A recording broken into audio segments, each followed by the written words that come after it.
Hello, hello, hello. This is your message from the universe for February 19th, 2021. This is the rune Awaz. Now, Awaz is the rune of movement, and in this reading, it is reversed. And for me, when I look at this reading, I feel like it's related to yesterday's reading. So if you haven't watched yesterday's reading, please definitely check it out if this seems to connect with you. Yesterday's reading was about a collaboration with another person and the difficulties that might be found in that, and yet that is the space where you're going to find your movement forward. And here, I think we're talking about the same thing. You know, it's often when I do these every single day that it's almost like a continuing story of development that they give me, that they put in the cards here. So when we look at these cards, the first thing that jumps out to me is this Five of Swords and Three of Cups. Three of Cups is about collaboration. We got that in yesterday's reading. And the Five of Swords, it looks like people fighting on the Rider Waite, like the typical drawing. It looks like five men reaching out with their swords like they're fighting, but really it's about that collaboration where it seems like you're arguing, but really you're figuring out how to work together. Okay? And yet, so many of us have issues with that sort of back and forth, with that sort of conflict. We've almost, in this awakening, trained ourselves to avoid anything that hurts, to turn away from anyone who triggers us, to walk away from any situation that may not feel good. And that's kind of a mistake in some situations because sometimes you're meant to sit in the yucky so you can figure out why it feels that way. And it's really talking about putting in that time to heal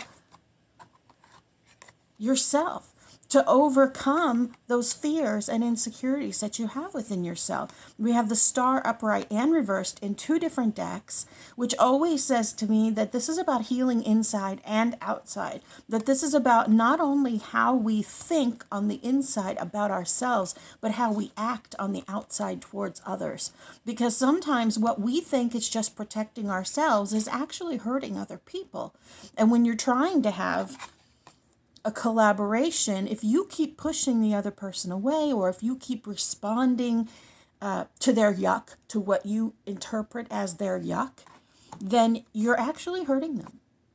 You're actually hurting them because they aren't intentionally trying to yuck you in this situation. That's just how they are.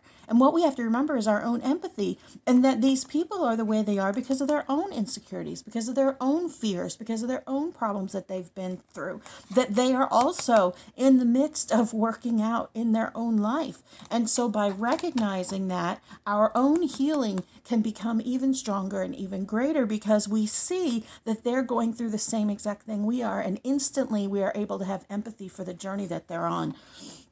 Now, as I was pulling these cards, one of them flipped out. And the way I've shown you guys, I shuffle, shuffle, shuffle, you know, with the thing. And then I do the hand thing and shuffle. And the ones that flip upright are the ones that go down on the setup here.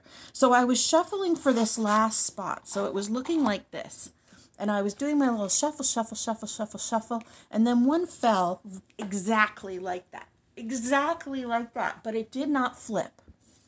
So I thought, well, maybe this is important because it is literally covering that devil card completely.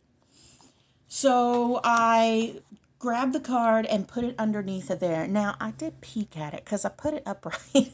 I put it face up when I put it underneath of there to see how it interacts with our devil card. And it's the Empress. It's my card. I love the Empress. This is my energy, my card. She always pops up in these spaces when I'm looking for comfort. But here she's popping up because that's how you overcome your fears and insecurities.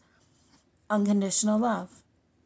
Unconditional love of self, nurturing of that space in you that feels like it's not worthy or that feels afraid. Loving yourself in that motherly love. And if you are able to, love your devil.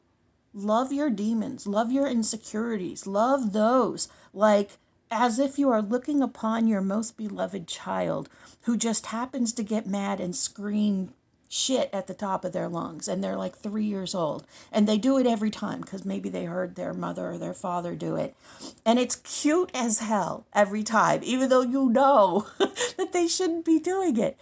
Try to look at your own fears and insecurities from that exact same space. Okay? Try to look at these things that you are holding on to as adorable and sweet and cute. Oh, look, she still thinks everyone's out to get her. Oh, honey, you're okay. Nobody's out to get. See, love yourself. Be the parent, be the parental energy that you may not have had for yourself, even if you have to do it from almost an outside perspective. And it may make you feel a little bit crazy to talk to yourself. I talk to myself all the time, and I'm a lot crazy. So, but it allows you to tune into the different sides of you. See, because you have a part of you that is the scared child, and you have a part of you that is the grown adult, because all time happens all the time. You have a part of you that is the rotten teenager brat. You have a part of you that is the old person scared to die alone. All of these bits of you are in you right now, and they come out whenever the hell they want to.